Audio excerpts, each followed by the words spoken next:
Merci aux chantres et merci aux musiciens de nous avoir introduits dans ces beaux chants qui nous ont permis de louer le Seigneur, de l'adorer de tout notre cœur. Je suis aussi heureux d'être avec vous pour partager ces quelques moments de méditation de la parole de Dieu. Et vraiment, j'ai sur le cœur que cette parole qui va être délivrée dans cette vidéo puisse faire du bien à chacun d'entre nous. Le titre que j'ai donné à cette méditation est celui-ci. Les dossiers de notre vie sont dans les mains de notre avocat divin.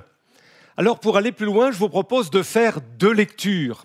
La première, dans l'épître de Paul aux Romains, au chapitre 8, versets 33 à 34. Nous lisons ceci. « Qui accusera les élus de Dieu ? C'est Dieu qui justifie. Qui les condamnera ?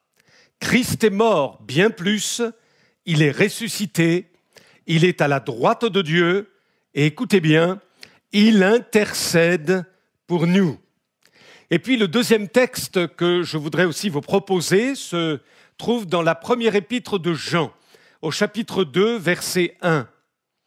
Jean écrit par le Saint-Esprit, « Mes petits enfants, je vous écris ces choses afin que vous ne péchiez pas. Et si quelqu'un a péché, nous avons un avocat auprès du Père, Jésus-Christ le juste. » Il y a au moins deux vérités consignées dans ces deux versets. La première vérité est que Jésus intercède pour nous. Combien c'est rassurant de savoir que dans le ciel, nous avons un intercesseur. Et peut-être que quelqu'un souffre parce qu'il pense que personne ne pense à lui, que personne ne prie pour lui. Mais quand bien même vous penseriez que personne ne pense à vous et ne prie pour vous, vous avez quelqu'un dans le ciel, en la personne de Jésus, qui intercède pour vous. Lorsque Jésus est monté dans le ciel, il n'est pas monté pour y prendre du repos, bien mérité d'ailleurs, mais Jésus dans le ciel poursuit son ministère de souverain sacrificateur. Et en qualité de souverain sacrificateur, Jésus pense à chacune de ses brebis, à tous ceux qui l'aiment, à tous ceux qui lui ont donné leur vie pour l'éternité. Nous sommes l'objet de l'intercession permanente du Seigneur Jésus, à tel point que quand le danger vient, quand les difficultés surviennent, quand nous sommes dans une forme de tribulation, quand nous sommes vraiment éprouvés par toutes sortes de choses particulièrement difficiles, nous sommes dans les prières du Seigneur Jésus-Christ. Satan, disait le Seigneur à Simon, vous a réclamé comme pour vous cribler comme du froment. Mais Jésus dit, j'ai prié pour vous, afin que votre foi ne défaille pas. Mes amis, nous avons peut-être peur du lendemain. Nous avons peut-être des craintes dans notre cœur de passer par tel et tel chemin. Mais Jésus n'arrêtera pas de prier pour chacun d'entre nous. Jésus est ce glorieux intercesseur pour son peuple, pour tous ceux qui lui appartiennent. Et la deuxième vérité que nous trouvons aussi dans ces textes, c'est que Jésus, non seulement est notre intercesseur particulier, mais il est aussi notre avocat. Il plaide notre cause. Lorsque Satan vient pour nous accuser, n'oublions pas que la parole de Dieu dans le livre de l'Apocalypse nous dit que Satan est l'accusateur des frères qui nous accuse jour et nuit. Et nous n'y échappons pas. Qui que nous soyons, Satan lutte contre nous, Satan veut nous faire du mal, Satan veut nous égorger, Satan veut nous plonger dans la dépression, Satan veut nous détruire. Mais il est quelqu'un dans le ciel qui est notre avocat céleste et il plaide notre cause face aux accusations de Satan.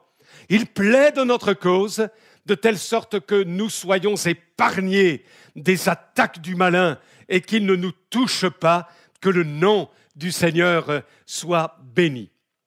Le propre d'un avocat, c'est quoi? Eh bien, le propre d'un avocat est de traiter les dossiers. Assurément, le dossier de notre vie est entre les mains de notre avocat divin. Personne n'est oublié. Aucun dossier n'est oublié ou couvert d'une couche de poussière comme à l'abandon. Non, le dossier de notre vie est dans les mains de notre avocat céleste, de notre merveilleux Sauveur. Et voyez-vous, si nous faisons fonctionner notre imagination, nous pouvons voir notre avocat dans le ciel ayant dans ses mains le dossier de notre vie. Et à l'intérieur de ce dossier, nous pourrions trouver au moins 4 dossiers, 4 sous-dossiers. Le premier dossier est le dossier qui porte la notation « urgent ». Il s'agit des choses dans notre vie qui ont besoin d'une intervention urgente de la part du Seigneur. Le deuxième dossier peut porter la notation « en attente ». Il s'agit de ces choses, de ces besoins dans notre vie qui ne viennent pas, qui ne se réalisent pas pour le moment, parce que c'est en attente, parce que ce n'est pas encore le temps de Dieu de nous les donner. Et nous allons en parler tout à l'heure. Le troisième dossier pourrait porter la notation « difficile à comprendre ». Il y a des chemins par lesquels nous passons que nous ne comprenons pas. Et puis, le quatrième dossier, il pourrait être écrit dessus plein d'espérance. Parlons du premier dossier, le dossier urgent supervisé par l'avocat divin. Un jour, une femme qui vivait un drame particulier, en effet, elle était rouée de coups par son mari, et cette femme éplorée, désespérée, en avait assez à tel point qu'elle a pensé se procurer une arme pour finir avec cet homme. Alors elle se retrouve dans la rue et puis, marchant, elle entend de la musique, elle entend des chants. Elle s'introduit dans la salle d'où venaient ces chants et cette musique. Il s'agissait d'une église, il s'agissait de cantiques. Les gens étaient rassemblés dans cette église pour louer, célébrer le Seigneur, entendre la parole de Dieu. Et cette femme, donc, s'étant introduite dans cette salle, a pris place, elle a écouté le message du prédicateur. Et au cours d'un moment de prière, il y a eu quelque chose d'étonnant, quelque chose qu'elle ne pouvait pas comprendre ni connaître, parce qu'elle n'avait jamais fréquenté d'église jusque-là. Il y a eu ce qu'on appelle dans la Bible la manifestation d'un don spirituel. Et c'était en fait une parole de connaissance qui a été délivrée à ce moment-là. Et cette femme était tout particulièrement concernée. Le don spirituel disait ceci: l'arme que tu as entre les mains n'accomplira pas la justice de Dieu. À ce moment-là, les intentions de cette femme ont été dévoilées, démasquées. Et stupéfaite par ce qui venait de se passer, comme si cette personne avait lu dans son cœur ce qui était en train de se tramer, elle se convertit au Seigneur Jésus. C'était urgent. C'était urgent. Et peut-être que dans le ciel, si nous faisons fonctionner notre imagination, sur le dossier de cette personne, c'était marqué « dossier urgent ». Il fallait d'urgence une intervention de Dieu. Quand nous ouvrons la Bible dans l'Ancien Testament, particulièrement dans le livre du prophète Ésaïe au chapitre 37, il est question du roi d'Assyrie. Et le roi d'Assyrie est véritablement un type de Satan. Le roi d'Assyrie avait comme projet de s'emparer de la ville de Jérusalem. Alors il a envoyé son général en chef, appelé le Rabchaké. Et le Rabchaké avait pour but de décourager le peuple de Dieu avec le roi Ézéchias. N'écoutez pas, disait-il au peuple qui était sur les murailles de Jérusalem, ne vous laissez pas abuser par les discours du roi Ézéchias, ne l'écoutez pas. Ézéchias avait certainement exhorté le peuple à garder confiance en l'Éternel et à ne pas craindre. Mais le Rabshakeh disait tout le contraire. Et finalement, il voulait que le peuple abdique, que le peuple se rende et devienne prisonnier des Assyriens. Alors, il leur disait, ne résistez pas. Nous nous sommes emparés de toutes les villes où nous sommes passés. Et voilà que quelque temps après, le roi Ézéchias reçoit une lettre du roi assyrien, une lettre de menace. Savez-vous ce que Ézéchias a fait? La Bible nous rapporte qu'il s'est introduit dans le temple de l'Éternel à Jérusalem. Et là, devant le Seigneur, il a déroulé le parchemin, il a déroulé la lettre devant Dieu pour que le Seigneur puisse lire le contenu de cette lettre. Comme si aussi Ézéchias voulait dire « Seigneur, interviens s'il te plaît, parce que c'est urgent, c'est urgent. » J'imagine dans le ciel, dans les mains du Seigneur, il y avait le dossier d'Ézéchias où il était marqué « dossier urgent ». Effectivement, mes amis, le Seigneur est intervenu urgemment parce qu'il y avait un grand besoin. Il n'a pas laissé son peuple dans la panade, dans la difficulté, mais voyant l'urgence de la situation et ayant bien évalué toute la situation, le Seigneur est intervenu en faveur de son peuple et il a envoyé un ange qui a semé la zizanie dans le peuple ennemi et 180 000 hommes ont péri. Béni soit Dieu. Et vous, quelle est votre situation? Avez-vous besoin d'une intervention urgente de Dieu? Croyez que le Seigneur n'ignore pas ce dossier, cette difficulté par laquelle vous passez. Oh, vous vous attendez au Seigneur, vous criez à lui, vous vous êtes approprié ses promesses. Croyez que le Seigneur a su évaluer, mes amis, l'urgence de votre situation. Il est fidèle, il ne démentira pas, il sera celui qui respectera toutes ses promesses. Soyez encouragés. Il est vrai que pour nous, il faut le reconnaître, tout semble urgent. Selon notre évaluation, selon la mesure terrestre des choses. Mais le Seigneur n'évalue pas l'urgence de la même manière. Maintenant, il faut savoir ceci, c'est que quand Dieu a déclaré que c'était urgent d'intervenir en notre faveur, quand Dieu a déclaré qu'il fallait débloquer urgemment une situation et qu'il fallait intervenir rapidement, ne doutons pas qu'il puisse le faire afin que nous soyons délivrés.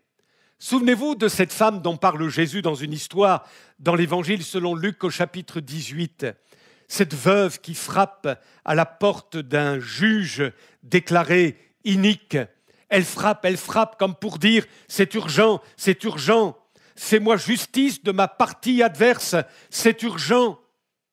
Et en conclusion de cette histoire, soulignant la détermination de cette femme, illustrant la prière persévérante, le Seigneur dit « Dieu ne fera-t-il pas justice à ses élus qui crient à lui jour et nuit et tardera-t-il à leur égard?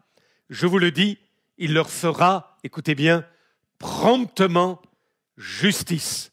Promptement justice. » S'il est bien quelqu'un dans l'univers qui peut évaluer le besoin urgent de notre situation, c'est bien le Seigneur.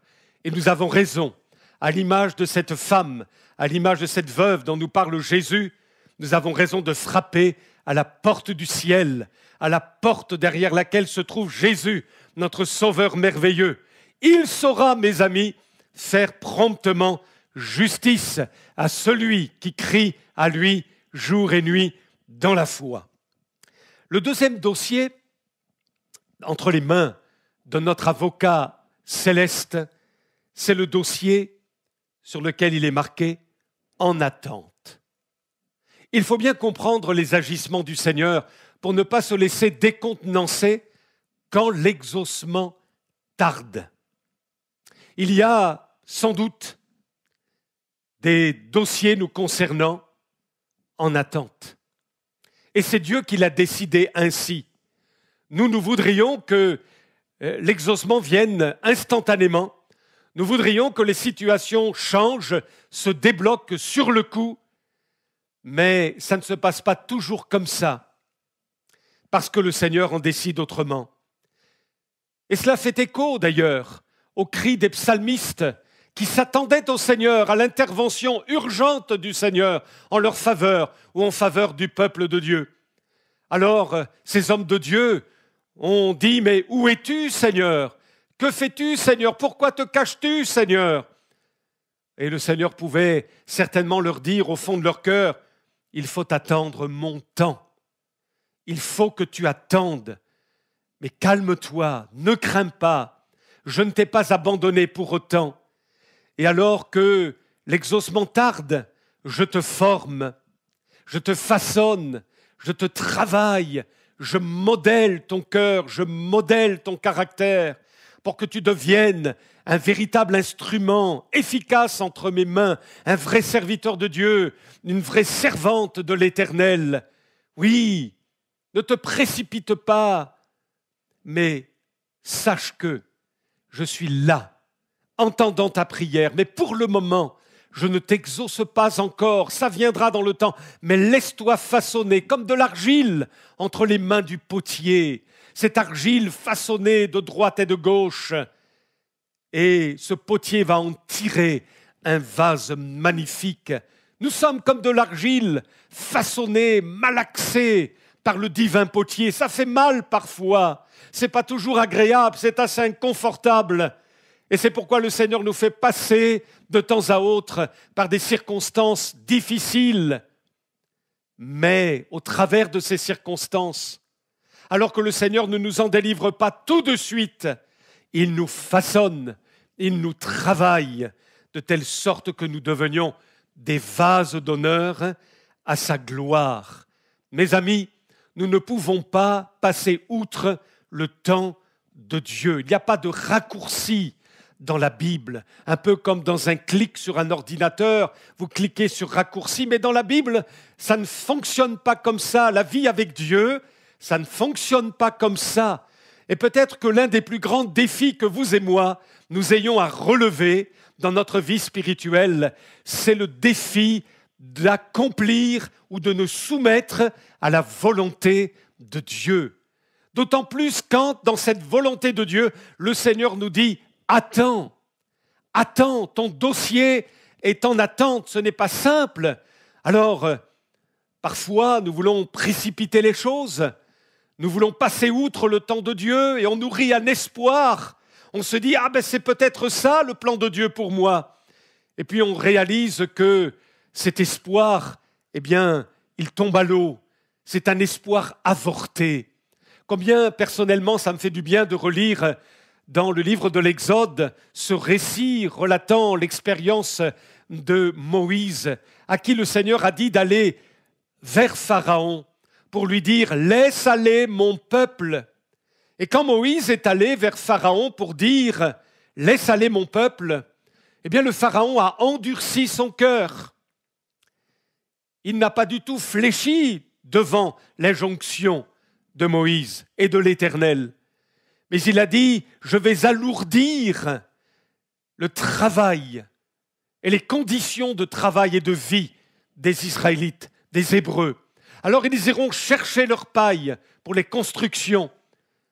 Double peine. Déjà le travail était douloureux et en plus il fallait aller chercher la paille eux-mêmes sans qu'elle leur soit fournie par d'autres personnes. Vous imaginez Moïse, dans une telle circonstance, il s'est dit, mais Seigneur, pourtant j'étais dans mon droit, c'est toi qui m'as envoyé vers Pharaon. Et je pensais qu'il allait tout de suite abdiquer, comme s'il allait dire, ah, ça vient de l'Éternel, alors oui, je m'exécute sur le champ. Ça ne s'est pas passé comme ça. Un espoir avorté. Peut-être que Moïse est entré dans le palais droit comme un i, et il en est ressorti courbé, malheureux et très peiné. Mais la situation n'en est pas restée là, car un peu plus tard, Moïse a été relevé. Dieu s'est révélé à lui comme le Dieu d'Abraham, d'Isaac et de Jacob, comme le Dieu tout-puissant, comme pour dire à Moïse, rassure-toi, ne crains pas, il te faut attendre, mais mon temps va venir. Et c'est ce qui s'est passé, mes amis. Le temps de Dieu s'est manifesté et les Hébreux ont pu quitter le pays d'Égypte. Béni soit le nom du Seigneur. Supportons-nous le silence de Dieu. Ce silence, parfois lourd. On n'arrive pas toujours à comprendre le silence de Dieu. Quand le ciel est d'airain, c'est difficile à le supporter, mais néanmoins, la parole de Dieu nous invite à demeurer en paix, parce que notre dossier n'est simplement qu'en attente. Et Jésus ne cessera de nous dire, ne crains pas, ne crains pas. Vous vous souvenez peut-être de ce texte consigné dans le livre du prophète Habakkuk au chapitre 2, versets 2 à 3. Il est écrit dans ce texte ceci, « Écris la prophétie, grave-la sur des tables afin qu'on la lise couramment, car c'est une prophétie dont le temps est déjà fixé. Elle marche vers son terme, elle ne mentira pas. Si elle tarde, attends-la. » Dossier en attente, pourrait-on ajouter. Car elle s'accomplira certainement. Aucun dossier, mes amis, en attente est considéré comme un dossier clos. Ce n'est pas parce que la chose n'arrive pas encore, ce n'est pas parce que l'exaucement n'arrive pas, ne se manifeste pas, que le dossier est clos pour le Seigneur. Aucun dossier en attente est un dossier clos. Et je m'en réfère à cette parole du prophète Habakkuk, la promesse, la prophétie s'accomplira, elle s'accomplira certainement. Nous avons parlé du dossier urgent entre les mains de notre avocat céleste. Nous venons de parler de ce dossier en attente. Et maintenant, je voudrais vous parler d'un autre dossier, le troisième dossier portant l'annotation difficile à comprendre. Dans l'Évangile selon Jean, chapitre 13, Jésus se met à laver les pieds de ses disciples.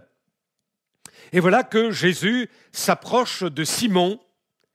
Il s'agenouille devant Simon pour lui laver les pieds. Et Simon a un mouvement de recul en disant « Non, pas moi, Seigneur, je n'en suis pas digne. » Et Jésus de lui dire « Tu ne comprends pas maintenant ce que je te fais, mais tu le comprendras plus tard. » Mes amis, comprenons-nous tout ce que Dieu fait? Comprenons-nous certains chemins par lesquels le Seigneur nous fait passer?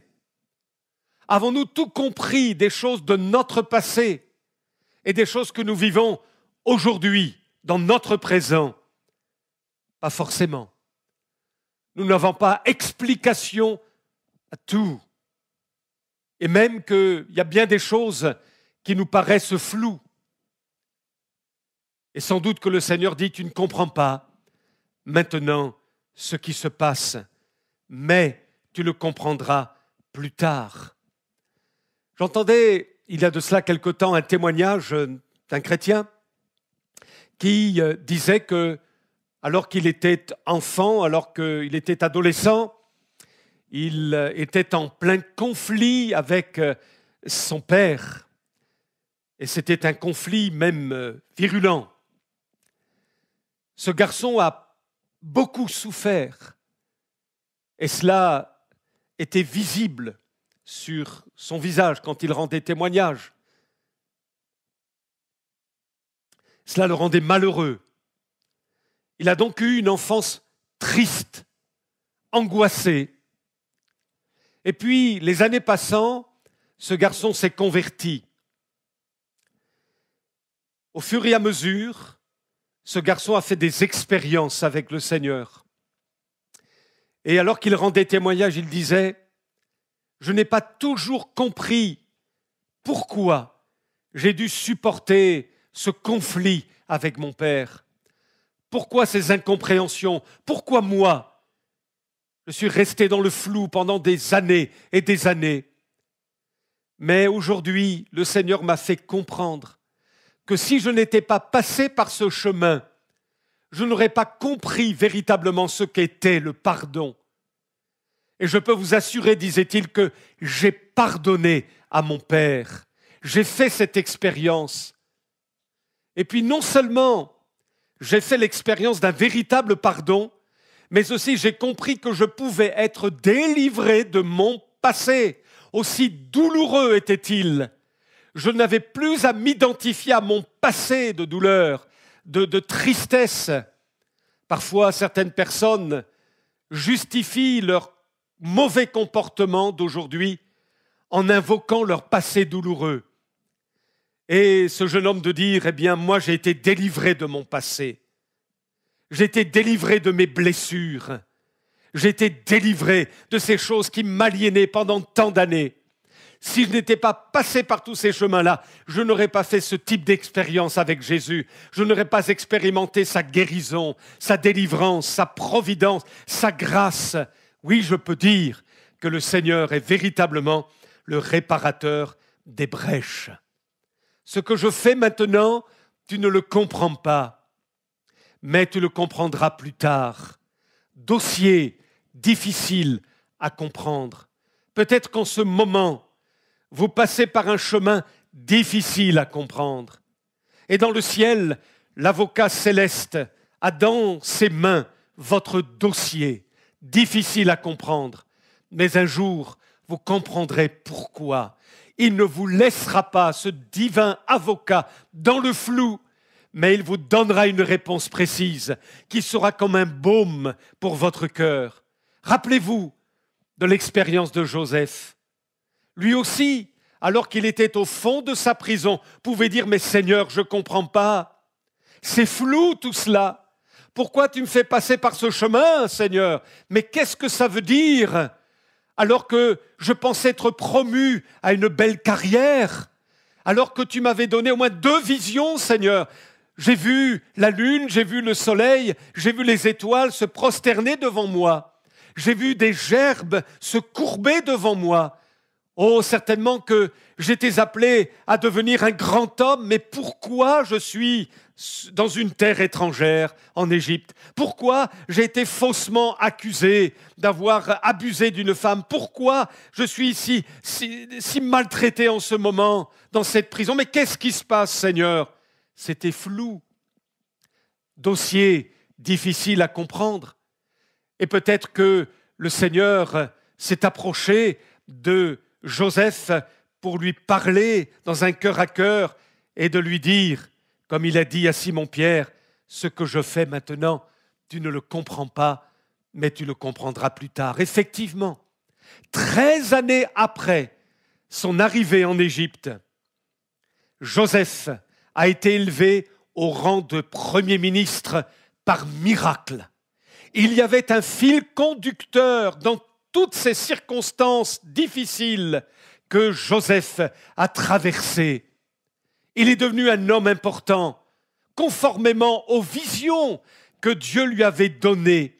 Et Joseph pouvait se dire, mais je comprends maintenant.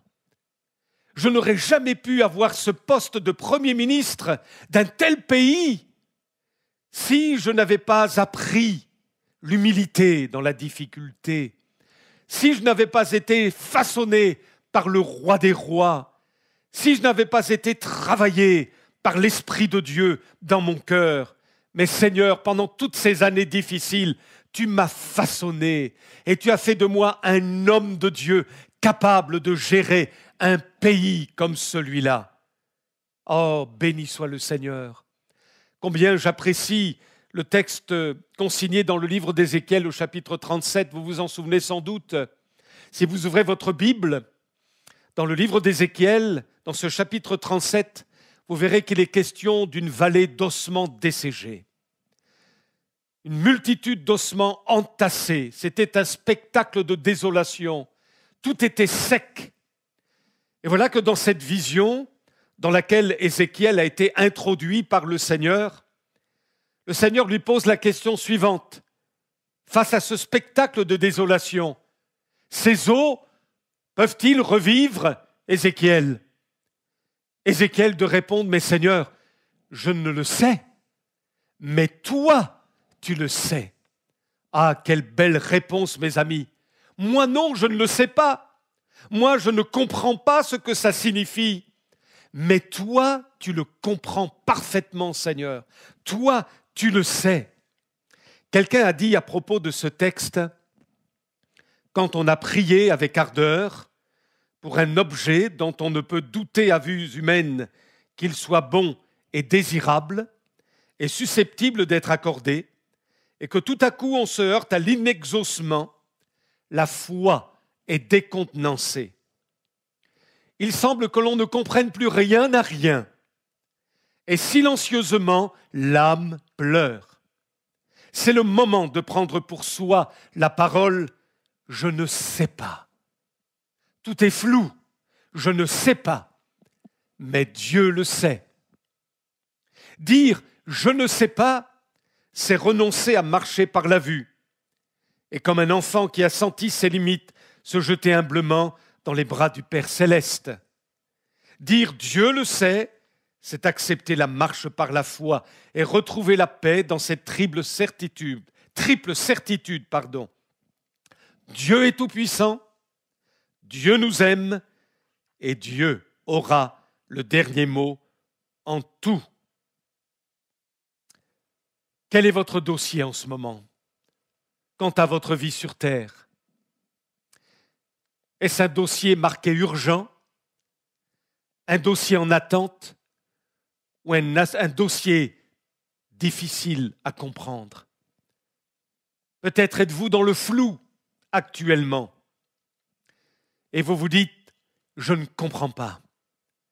Mais comme Ézéchiel, dites au Seigneur « toi tu sais pourquoi, Seigneur. Toi tu me le révéleras et tu interviendras en son temps. Alors je te fais confiance, je te passe le relais, je lâche prise, Seigneur. Tu as mon dossier entre tes mains. Et si je ne comprends pas aujourd'hui, je sais que demain, je le comprendrai par ta grâce. » Et puis je conclus avec ce dernier dossier entre les mains de notre avocat céleste. Dossier plein d'espérance. Dans la deuxième épître de Paul aux Corinthiens, au chapitre 2, verset 14, l'apôtre lance un cri de triomphe et il dit « Grâce soit rendue à Dieu qui nous fait toujours triompher en Christ. » Ça ne voulait pas dire pour autant que tous les problèmes de l'apôtre étaient résolus. Mais la victoire ne se vit pas seulement quand l'exaucement est effectif, quand une situation s'aplanit. La victoire, me semble-t-il, doit être vécue avant. Et ça se passe dans notre cœur. Écoutez cet auteur de dire « Allons-nous continuer à aimer Dieu, à croire en lui, à lui obéir et à l'adorer même si nous ne sentons plus sa présence et que nous ne le voyons plus agir visiblement dans notre vie, quand nous nous sentons abandonnés de Dieu et que vous continuez à lui faire confiance, vous l'adorez de la façon la plus sublime qui soit. Quand la situation devient critique, les difficultés de la vie sembleront vous assaillir en même temps. Quand l'ennemi redoublera d'efforts pour vous faire tomber, aurez-vous assez de force pour tenir bon et résister en restant fidèle à votre engagement que vous avez pris comme si c'était la première fois? Croire totalement en Dieu, c'est avoir la foi dans le fait qu'il sait ce qui est le meilleur dans notre vie, dans des perspectives éternelles et célestes. En lisant cela de cet auteur, je pense à tant de bien-aimés qui ont lutté, qui ont combattu, qui ont confronté toutes sortes de situations difficiles et qui ont vécu dans la victoire. Non pas que les choses se sont réglées comme cela, mais dans leur cœur, ils étaient déjà dans la victoire. Ce fut le cas, je l'ai évoqué tout à l'heure, de l'apôtre Paul. Bien des gens dans le monde pouvaient dire au sujet de l'apôtre Paul, « Ah, c'est ça, croire en Dieu? C'est ça une vie victorieuse en Jésus? Recevoir des coups, être dans la prison, être rejeté, faire naufrage à plusieurs reprises, c'est ça, la vie victorieuse ?» Mais l'apôtre Paul évoque cette victoire dans l'Épître aux Corinthiens. Et je vous lis dans la deuxième lettre aux Corinthiens, chapitre 4, dans la transcription d'Alfred Cohen, Parole vivante. Il dit, Paul, « Traqué et opprimé de tous côtés, et cependant jamais subjugué par la peur. Fréquemment désemparé, c'est ce qu'il vivait. Mais il ajoute, jamais découragé, ô Seigneur. Souvent, nous sommes perplexes et nous ne savons plus quel chemin prendre, mais nous n'abandonnons pas. Nous connaissons l'angoisse et le dénuement et non le désespoir. On nous persécute, mais nous ne nous sentons pas délaissés. Nous sommes jetés à terre, mais nous nous relevons et poursuivons notre route. Voyez, il y a bien des difficultés, bien des drames, bien des coups durs, mais néanmoins, l'apôtre Paul, par la vertu du Saint-Esprit, par son attachement à la parole de Dieu, par le fait qu'il se soit approprié les promesses de Dieu et qu'il vivait dans une réelle intimité avec son Sauveur, l'apôtre Paul relevait par miracle la tête et il vivait la victoire. Et c'est ça que le Seigneur veut nous faire vivre, chacun d'entre nous. C'est le miracle de Dieu, c'est la grâce de Dieu, c'est la providence de Dieu, c'est l'assistance du Saint-Esprit de Dieu pour chacun d'entre nous. Et c'est pourquoi, quel que soit notre dossier, Dieu veut que nous relevions les uns et les autres la tête. Dans le livre des Proverbes, il est dit au chapitre 23, verset 18, « Car il y aura un avenir pour toi, et ton espérance ne sera pas déçue. » Jésus, notre avocat céleste, a dans ses mains le dossier de chacune de nos vies. Et il trouve dans ce dossier 4 sous-dossiers. Dossier urgent. Rassurez-vous, le Seigneur interviendra. Dossier en attente, faisant confiance. Passons le relais. Soyons dans la paix. Dossier difficilement compréhensible, même si nous nous posons bien des questions. Sachons que Dieu, lui, sait toutes choses et que nous n'avons rien à craindre. Et enfin, dossier plein d'espérance. Oui, notre vie doit être marquée par l'espérance, communiquée par le Saint-Esprit. Que le Dieu de l'espérance nous communique toute la joie dont nous avons besoin dans notre vie terrestre. Un jour, nous connaîtrons la plénitude de cette joie, la plénitude de la présence de Dieu. Mais pour le moment, mes amis, quelles que soient les circonstances, croyons que le Seigneur a dans ses mains le dossier de notre vie. Que son nom soit béni. Je vous propose de prier quelques instants avec moi. Merci Seigneur parce que tu es avec nous ce matin, particulièrement. Tu nous parles, tu nous as sans doute parlé d'une manière ou d'une autre, et nous voulons confesser que tu as toute autorité. Tu sais toutes choses, Seigneur. Tu as le dossier de notre vie dans tes mains. Et combien de fois ne dis-tu pas dans ta parole, ne crains pas. Nous te louons de ce que jamais tu ne nous abandonneras. Nous te bénissons, Seigneur, parce que notre foi est vivante et elle est placée dans un Dieu vivant. Merci pour les interventions urgentes, Seigneur, que tu manifestes pour chacun de nous. Tu l'as déjà fait et tu continueras de le faire.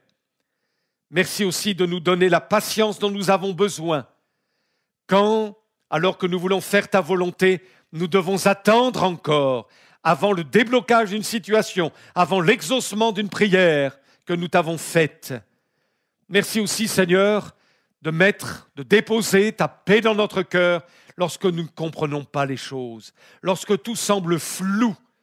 Tu demeures le Dieu de la lumière et nous te faisons confiance. Et enfin, merci, Seigneur, parce que tu veux alimenter notre cœur d'espérance et réjouir notre vie, à l'image de l'apôtre Paul, à l'image de tous ceux qui nous ont précédés, de ceux qui forment cette nuée de témoins.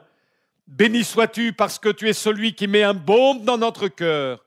Nous te louons, notre cher Sauveur. Merci Jésus pour ce que tu es. Merci Dieu notre Père d'avoir donné Jésus pour chacun de nous. Merci de nous avoir sauvés, alléluia. Et merci pour l'espérance de la vie dans le ciel avec toi. À toi toute la gloire, Jésus. Amen.